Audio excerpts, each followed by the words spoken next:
Yeah, no, that's important. I think that the best arguments are probably passages that are poorly understood. Because once you say, you can ask that on so many different levels. I mean, philosophically, does it make sense that there's a supreme being that creates other beings only to endlessly torture them? That's just a real hard philosophical concept.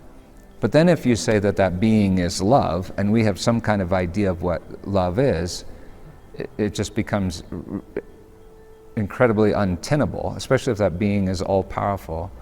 And so to me, the best arguments against this are obscure passages that people have not exegeted well, that appeal to human flesh. And human flesh operates in an entirely different way.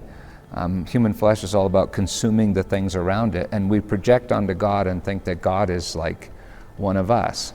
But if we can project onto God at all, we need to project in the way that Jesus told us to project, and that is, he said, call him Dad. So if you want to know what God is like, you have an idea what a good dad is, well then call him Dad. So not judge, not captain of the police, but Dad. And when I think about my relationships, most of my relationships with people in the world are, well, they're transactional, right? You do this for me and I do this for you.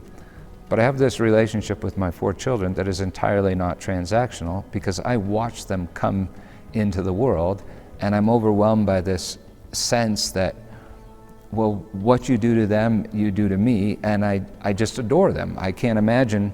I mean, I get really mad at them, so you want to understand the wrath of God, talk to a dad who's mad at his 15-year-old. But the idea of endlessly torturing them, that's just utterly absurd. So in answer to your question, I think bad versus poorly exegeted are the best argument against it.